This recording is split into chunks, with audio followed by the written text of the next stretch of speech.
Oh, he just went low. He's in his head. He's in his head. He's open. His head wide open. Cracked open in the face.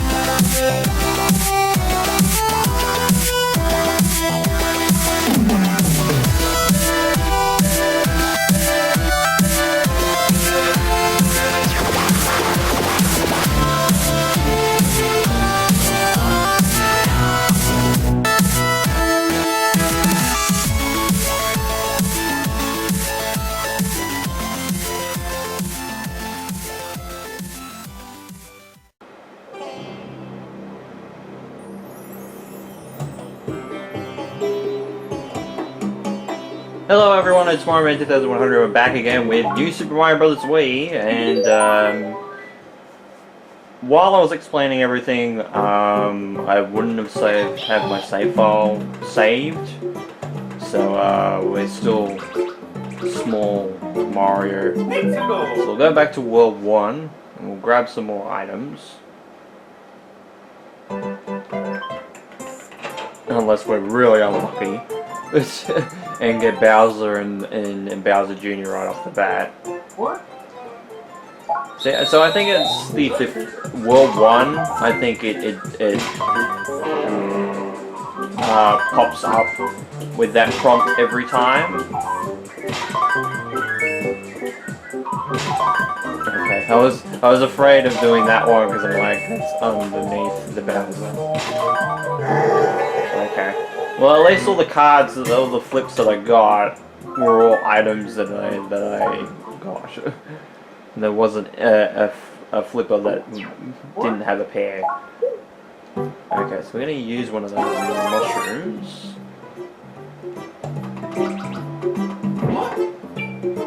I'm gonna hit the Goomba just because we can get some more mushrooms. So yeah, so we have all sorts of different enemies. The aim of the game is just to pick up the balloons. Having more characters, more enemies on the screen will give us more points. So, especially with the big Goombas, stomp on all of their heads to make them into smaller Goombas, and that will give you a whole lot more points. So we'll go to 1-6. So now I think it's not until either New Super Mario Bros. 2 or U where the levels actually have names rather than just having like 1-6 or 1-1, you know, that sort of thing. It has like a subtitle. I don't know how I got hit by the jumping like the paratrooper. So we're gonna walk along here, we got a whole bunch of coins.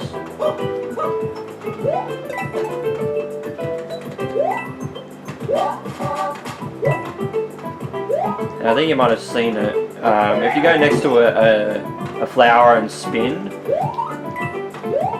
you'll actually get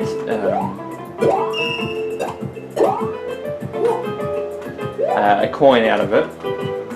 And one of the big things, I was so hoping that I didn't hit the block again and got hit by the item, hit by the Koopa shell by accident.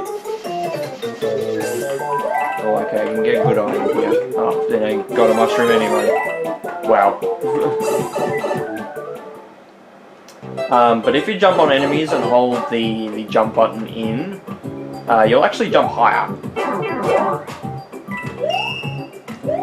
So, that's something I think you can do in some of the games. I think maybe Mario World, I think, might have been like the first one to do it in the 2D style, because I think some of the 3D games as well, I think, do that mechanic.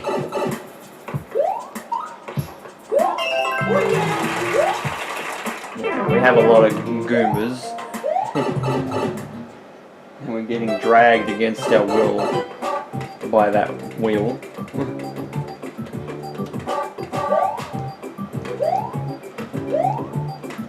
Go away, paratrooper. Oh, no, not. No. I don't feel safe without the without a mushroom. Because I'm like, I've hit the paratroopers a lot recently, so I'm not gonna risk. And I'm getting hit by the Goombas too! Alright, P-switch gives us some random coins for a timer. If we get all of them, we'll get a little clap. Unfortunately, yeah, that one-up can be a bit tough to get a lot of the time. If you get a triple, like, that is an opportunity where you can get a triple jump, which actually did return from the 3D games into New Super Mario Bros. For the DS. And that mechanic is back for this game as well. So you can triple jump. If you have enough speed, you'll be able to do it, especially in this game, because sometimes it can be very difficult to actually get speed going in this game to actually do a triple jump. Like, you've actually got to time your jumps in between running. So we'll go to World 2. So we have a splitting pathway. We're going to play both of these levels anyway. But yeah, just careful with the little pieces of sand, because the sand geysers will push us up, but they can dissipate pretty fast. They will give you a visual indicator, of course, when they will go down. So it's not all doom and gloom if you fall down.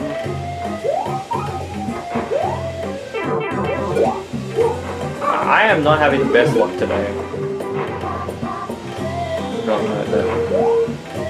Yeah, gotta get the timing on that one up. Yeah, sometimes going fast in this level is not necessarily the best thing to do,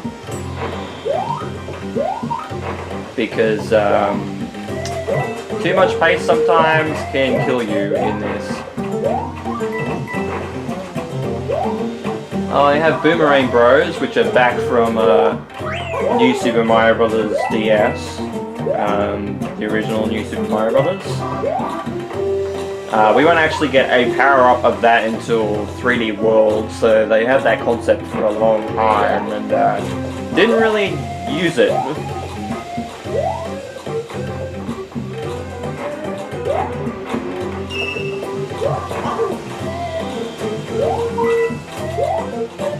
Yeah, piranha plants. If we had a firepower, this would be much easier to go through. But since we don't, just have to live with it. So yeah, so it's basically this is just the gimmick of this stage. It's the sand geysers.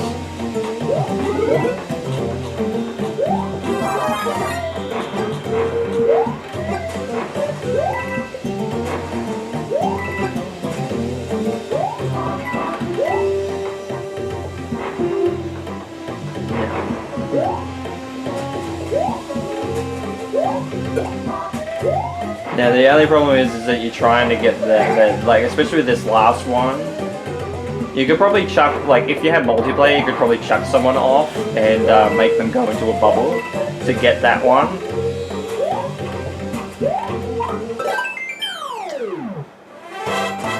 To get that last star coin, but when you're playing single player, you can't throw like a projectile like an ice ball or fireball to grab that.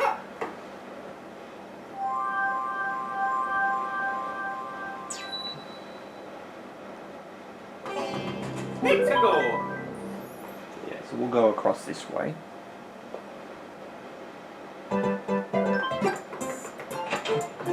Try to singe Toad with a fireball. What? Okay, so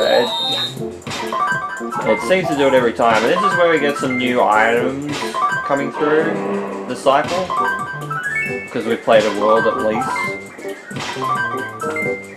And again, we can potentially get stars as well. So I only got 2 items. So So what is that blue mushroom over there? Sure I've seen that before somewhere. Not sure where. Anyway, we'll go to world 2-2. We'll keep pondering that question.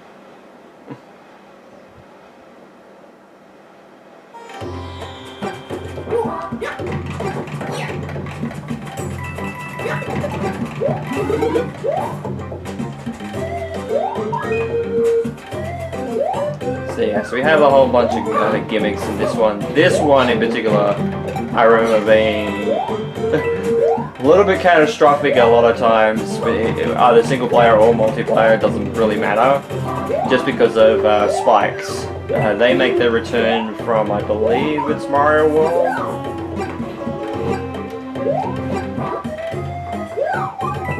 And were they in Mario 3 as well? I can't remember. It's been a long time. So yeah, spike walls all over the place.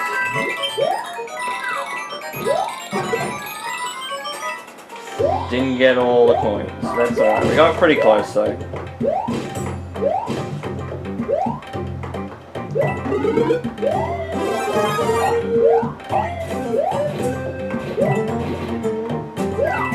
See, now the ice flower does cancel out the fire flower and vice versa. Which I kind of get why, because, you know, like they're both flower power-ups, but at the same time, some of these are not really that great. Like I will say the ice flower in this level in particular is not a particularly great weapon for like spiked enemy, like the spike enemies and such. Things like spinies, oh my god, it works so well.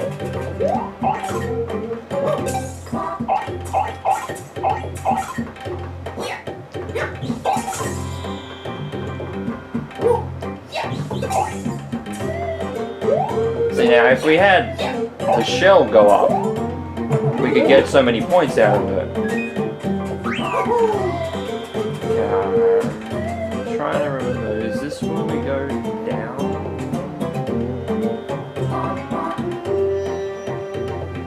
I'm trying to remember, there is a sinkhole that will lead us down somewhere. Yeah, it's this one.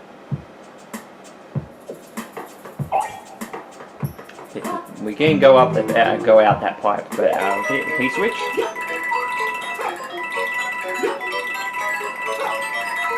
I think this is all for coins too, so you don't necessarily have to do this one. Ow. But yeah, I think during one of my first playthroughs, I think I found this one, and I'm like, oh, I'll go in the sandpit again, and we'll see if we can go into another room, and I died. I died from it. It was pretty funny.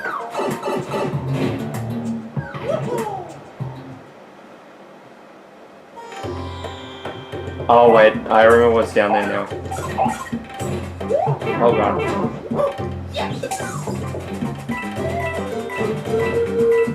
Oh god, the spike ball is after us. Okay, so we'll go down again. I'm not sure if we'll get... We might get the P-switch again, but it probably won't give us, like, the regular coins. I'm trying to remember if it'll let us go down again. No, it won't. If I had a mushroom still, I would be able to do it, but, yeah, so if we go, I can actually show this one off. If we go in here, press down into this pipe, we'll go out, probably, I think it's the same spot. Yeah, so we'll go out the same spot.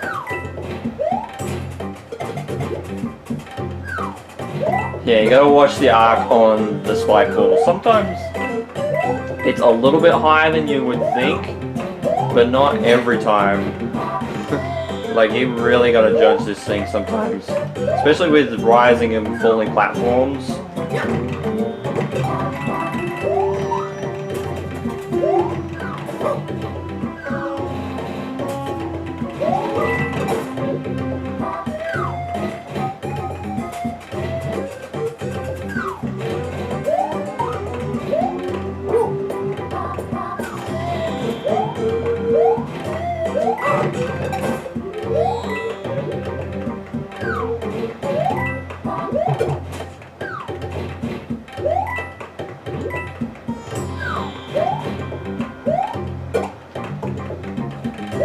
can jump up here and jump over to grab like more coin blocks and that sort of thing, but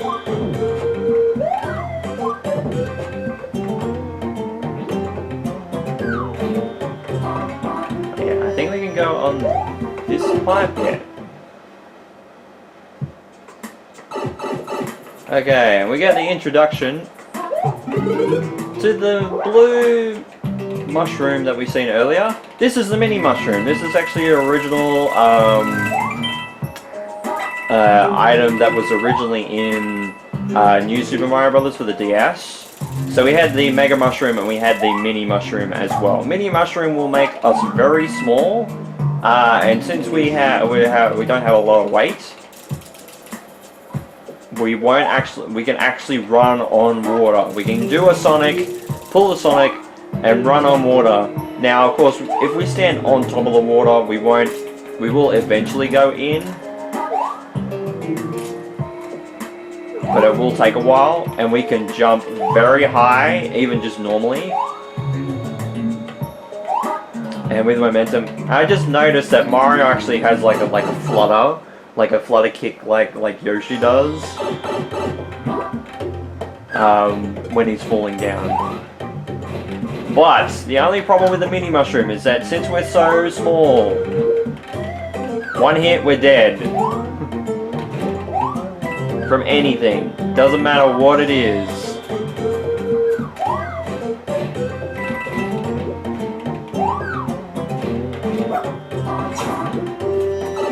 And we have mini pipes that we can go into that only mini mushroom like mini Mario can do. So oh, we've only got 100 seconds left. I didn't even notice the timer. Fooling around in this level. I'm trying to describe the mechanics of the game, and since we're in the last 100 seconds, the music will actually go faster. It feels like a little bit like a Mario Kart, where the pace of it is a little bit better. Okay, I'm just gonna jump on the flagpole. I don't care about the one-up at the moment. I'm not gonna risk it. Fuck it. But yeah, one hit we're dead with the mini mushroom. It really does suck in some instances, especially in really hard levels when you're trying to keep it for like half a level to try and go into one of those mini pipes, because there's no other way that you can go in that area without a mini mushroom. So when that occurs and you have to go through half a level just to do that, it kind of really sucks. So yeah, but a normal mushroom will neutralize that out.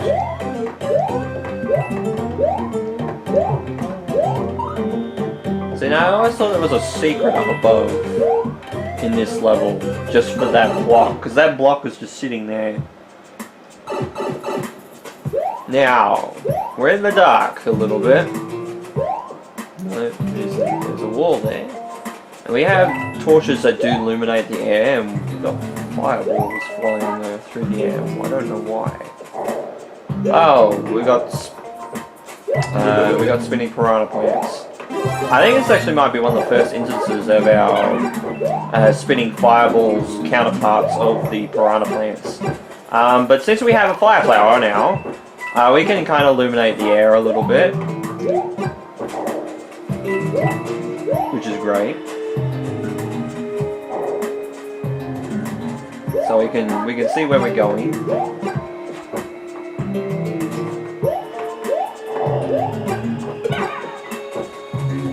Now I'm trying to remember this one. Right, okay. I'm thinking a little bit outside the box with that.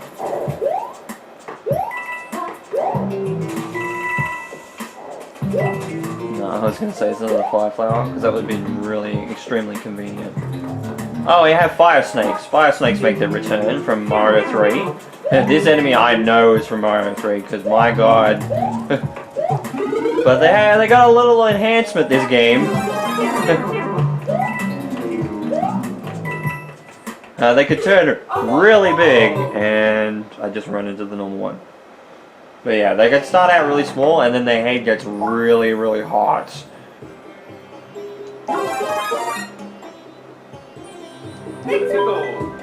The only problem is I don't want to use so many of my items at the start. Because I think I did that on my original playthrough, and my god, by endgame, I was struggling with power-ups through the inventory system. But we did get that extra, we did get that life back, because we got 100 coins, thank god for that.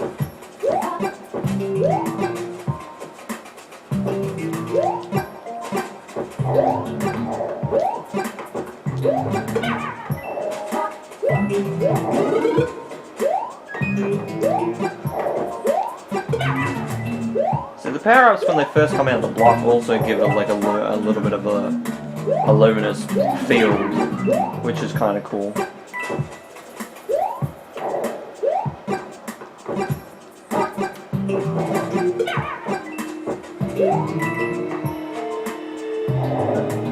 Unfortunately, with some of the fireballs, they do like if we hit a piranha plant with a fireball,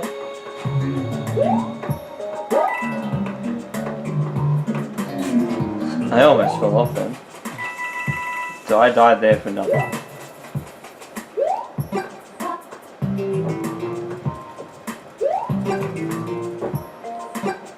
Oh, okay, it just hits them, it doesn't illuminate them bigger. So yeah, as you can see, like the fire snake, just bring it off the edge. If we can. It'll make it a lot easier.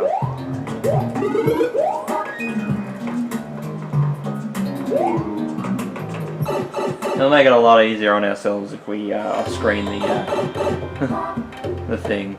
Oh, these guys, Buzzy Beetles? I can't remember what these enemies are called because I don't think they're Buzzy Beetles. Because Buzzy Beetles are don't actually have a spike. I'm gonna try to see if I can go in between.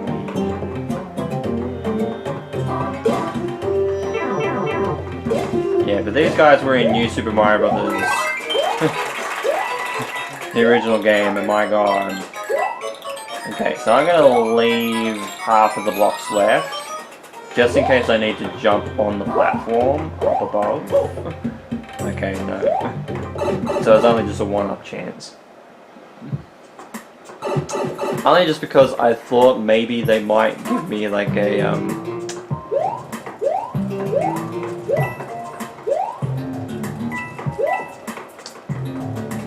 star coin. God damn it. I was gonna say, I know with one of these that I have to go down with down the bottom blocks. And since we got a star, we can illuminate the whole room, which is great.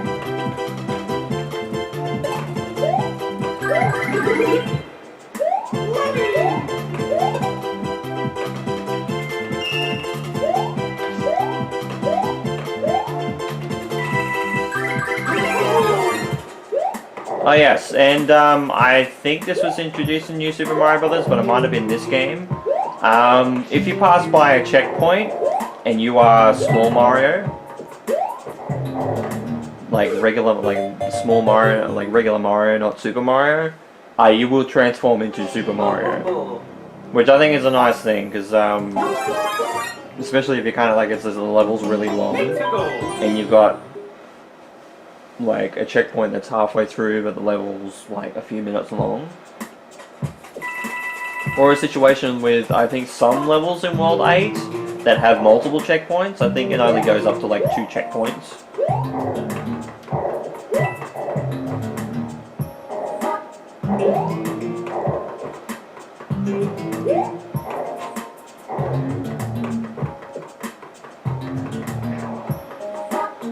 Oh, we have Fire Brothers as well.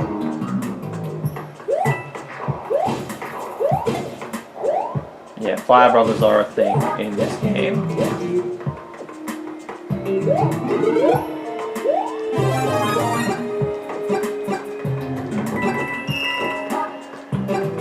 Yeah, so especially with like this like dark level, which I know this is not good for recording, but this is the gimmick of the level. With this one in particular. Oh yeah, giant piranha plants. Also are a thing in this game. 3 fireballs will kill them.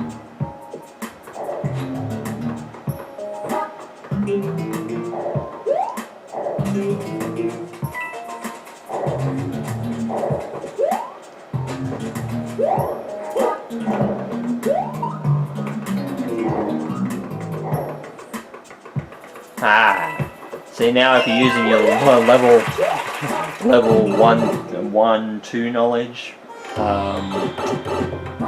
that is something that you would have realized, oh, that is an actual thing. You can actually do that. So playing the previous games in this franchise and seeing their secrets in the game are actually a good sign.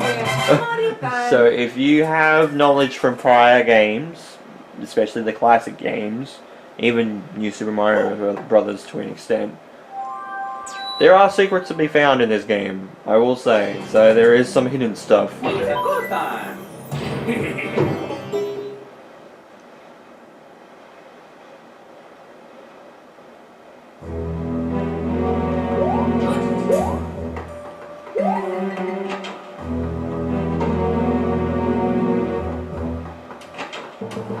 Oh, okay, so this one is just one that we can control with motion controls.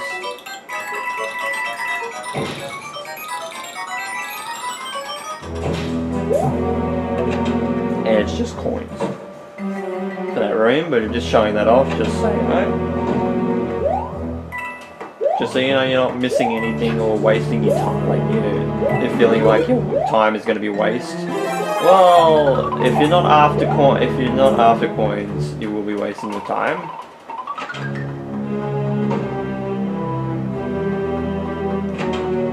Ah, I actually completely forgot that was there.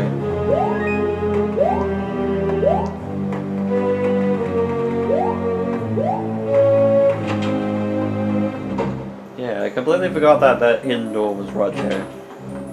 So there's like little hidden sections all the time when it comes to this game. And a lot of the Mario games, like a lot of the 2D Mario games, will have stuff like this.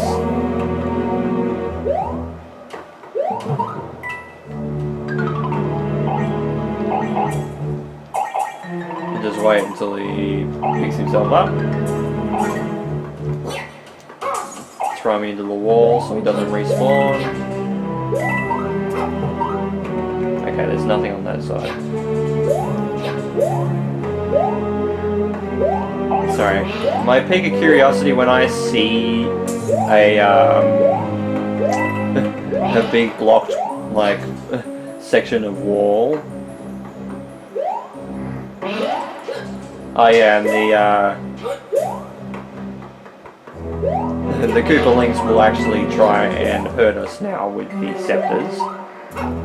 Which is like a little callback to Mario 3, because they actually didn't have, they had king's scepters in that game. Now they just have their own scepters. I guess Kamek gave them their own scepters of magic and stuff. As to why they have it, I don't know. It's never really explained in the series because they just have them. Try not to hit the fireball, the magic ball, because you can tell it's kind of like the same magic of Kamek. Because of the little shapes, the PlayStation shapes, as some people like to call them, showing up.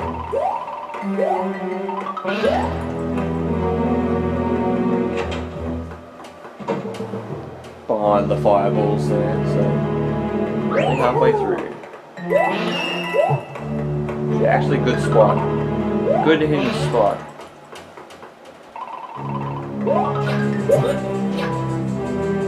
And as you can see, those magic balls can go through walls, which kind of sucks, especially if you're stuck and you got nowhere else to go. You're gonna have to take the hit.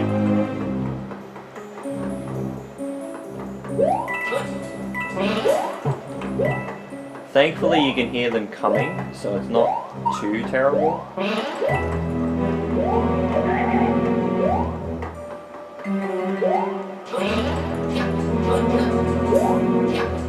So yeah, so just pressing up on that will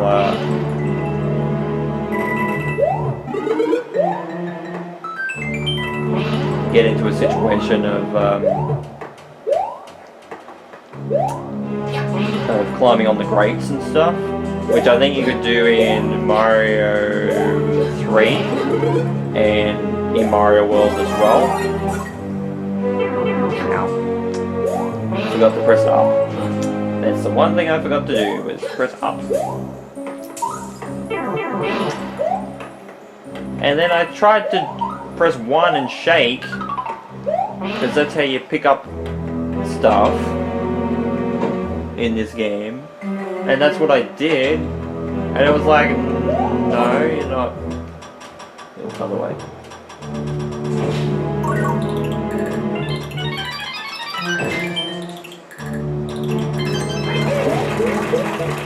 Oh, it goes this ice flower right off the bat. Usually it doesn't do that. Usually it's only one level above what you usually are. So regular Mario would get a super mushroom, and Super Mario would get the ice flower or whatever power up was the third power up in the instance. Whereas like if you were already ice flower or fire flower or whatever, you would just get an extra life. But it gave me an ice flower like straight away, which I am not complaining about, because I feel like that's great. Yeah, this level can be a little bit annoying with the fire, with the magic balls, because when they spawn sometimes, it is a really bad spot. Especially when you're in a situation like this where you're waiting for them to come, waiting for the grates to come back.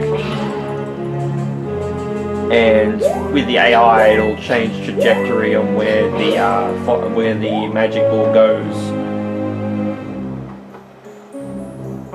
And since the Koopalings are shooting at you, if I was standing right where I was, yeah, that spot was going to be hit with a magic ball, so yeah.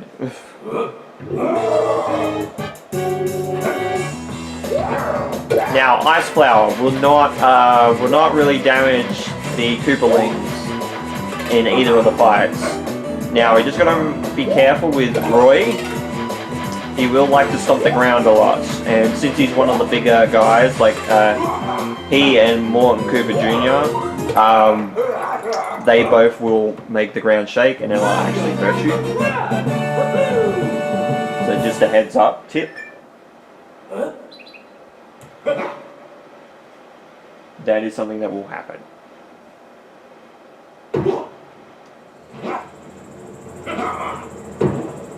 So he jumps away and there's a lot of sand up here, up further, like a lot of, I'd say it's probably quicksand, but I'm not sure. Oh, for God's sake. What? I don't care, Toad, I'm sorry. What? I mean, you are a nice guy, but I'm sorry, I'm not gonna be able to save you. As I said, I'm only gonna do one. I might do some off screen, I don't know, just to get, you know, better items and stuff, but it's really annoying. It's really annoying to do, it's really tedious, especially in hard levels. Like this one in particular, like the Sand Guys one, it could suck. Because what you can accidentally do, and this is something that you can do in multiplayer by accident as well, is that since the run button and the grab button are both the same button, which being the one button, so like our item inventory is the one button, it's also run, like if you're holding down the direction on the direction pad, of holding forward, whatever way you're facing, and holding the one button down, you'll run, and will make it better for longer jumps and higher jumps and stuff like that. Get better distance. What it also does is that it actually grabs items, so like when I said I was trying to pick up the dry bones that was frozen, you can actually, if you're playing multiplayer, you can actually grab your friends as well. So like you can kind of make like a two-person totem pole. And especially in level 2-1, one of the big problems is that if you let go, so if you're trying to slow down and you're holding somebody, you're slowing down, so you're letting go of the one button, but in doing so you actually throw people off. And especially with Toad in this mission, because it's happened to me more than a handful of occasions. It's happened quite a bit when he spawns in here, in this level. I will throw him into a sand geyser. He will go up, and then he'll just start running around like he normally does in the level that I showed him off in. And then the sand geyser will go away, so of course he falls down and he dies from a bottomless pit. And what will happen is that if a toad in a level dies, you'll have to come back to it later, like complete like a level or two, until it comes back into that possible level, and then you have to try again.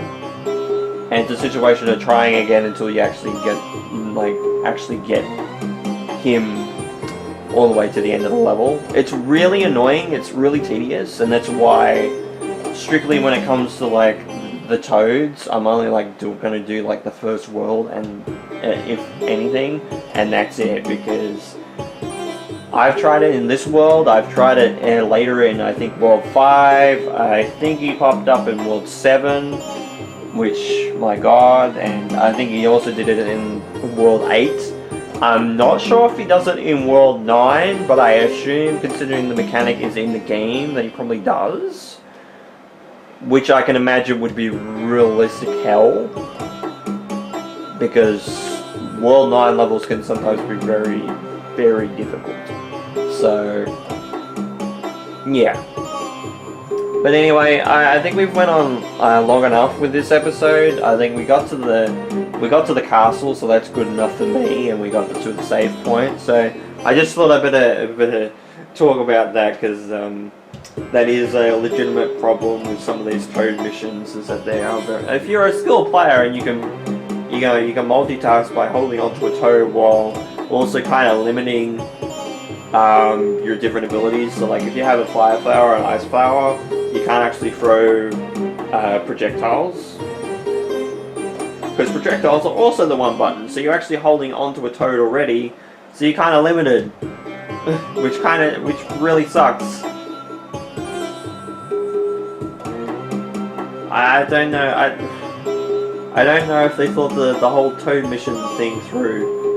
Maybe it's to get the mechanics of like multiplayer proper with like a single player experience. So like you're picking up people and that sort of thing and helping a Toad out. Now doing it in multiplayer.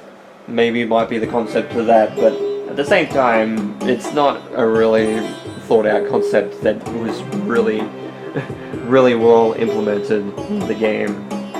But yeah, so that is, so I did catch up a little bit on World 1, and finished the first half of World 2.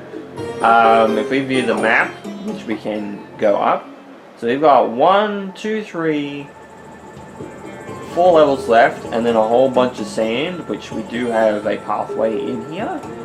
We have some little secrets, a little cannon, a little pipe over there, another pipe up here, and a little star house, that sort of thing. We have a live house, which I think is the first one we've seen of the live houses, so we'll see that minigame next time. I think this level here, the next level we go to, has a secret that we can get into to go to that pipe, but I always have I always forget where it is. I mean, it's either this level here or the one to the left that's next after this one, but I'm not 100% sure which one it is. I'm pretty sure it's this one, but I could be mistaken. So anyway, thank you guys so much for watching this episode of New Super Mario Bros. Wii for the Nintendo Wii. I'm also playing on my Wii U. We just got through the first half of World 2, and in the next episode we'll probably go through the rest of World 2 and see how we go 41 lives already, and a lot of those are probably going to be gone by the end of the game, I will say, if we're going through every level in the game. Because some of these ones are very difficult. So with all that said, thank you guys so much for watching this episode of New Super Mario Bros. Wii, Nintendo Wii, and playing it on my Wii U. This has been Mario Man 2100. You guys have a great day on that, and of course, take care.